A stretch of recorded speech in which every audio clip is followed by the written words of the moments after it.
ক্ষতিপূরণ হয় না, এবং যেটা রাজ্য সরকার করছে সেটা খুবই মিনিমাম করছে। আমরা চাকরিরও আশ্বাস দিচ্ছি। আপনারা সকাল থেকে দাবি করেছিলেন যে চাকরি, টাকার কোনো ক্ষতিপূরণ হয় না, সেটা তো দেয়াই হচ্ছে, আজকের মধ্যে দেওয়া হবে, সেটা আমি প্রতিশ্রুতি দিচ্ছি এখানে। এবং চাকরিও যে আছে 7 দিনের মধ্যে তার বাড়ির লোকের চাকরি হবে, সেটাও আমি এখান থেকে প্রতিশ্রুতি দিচ্ছি। এটা হলো নাম্বার 2।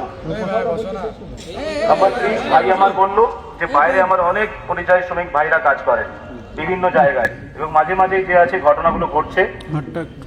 আমি এখানে দাঁড়িয়ে আমার একটা ভাই সাজেশন দিয়েছে এখানে যে একটা কন্ট্রোল রুম খুলতে হবে। আজ রাত 12টার মধ্যে কন্ট্রোল রুম খুলবো আজকে আমি।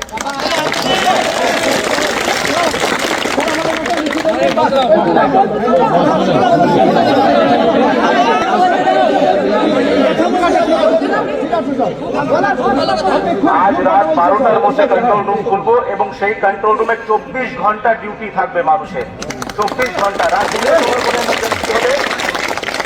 এবং আপনার কমিটির 10 জনকে আমি আমার পার্সোনাল নাম্বার দিয়ে যাচ্ছি আজকে এখানে, যাতে কোনো অসুবিধা হয় তারা যদি আমার সঙ্গে, যদি কন্ট্রোল রুমে কোনো সমস্যা হয়, আমার সঙ্গে সরাসরি যোগাযোগ করব। আমি রাত 2টোর সময় কল করে করবেন, আমি সেটা দেখে করবো সবার।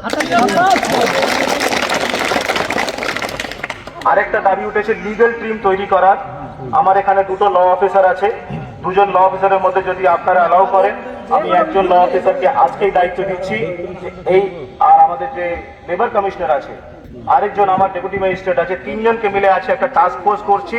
যতগুলো লিগ্যাল সমস্যা, তার জন্য আজকে লিগ্যাল একটা টাস্ক ফোর্স তৈরি করছে। আজকে সন্ধ্যে 6টার মধ্যে সেটা তৈরি হবে, এবং সেটা লিখিত অর্ডার হিসেবে বার করবো আমি, এবং আপনাদেরকে দেবো আমি। আরেকটা যে সাজেশন খুব ভালো এসছে, সেটা হচ্ছে পরিযায়ী শ্রমিকের কার্ড। কার্ড হলে খুব সুবিধা হবে, খুবই সুবিধা হয়।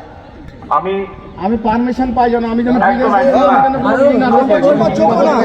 বলছেন কার্ডের ব্যবস্থা আমি ইমিডিয়েটলি এখান থেকে আমি মাননীয় মুখ্য সচিব ম্যাডামের সঙ্গে কথা বলবো, এবং যত শীঘ্রই সম্ভব কার্ডের ব্যবস্থা করার চেষ্টা করবো সবার জন্য।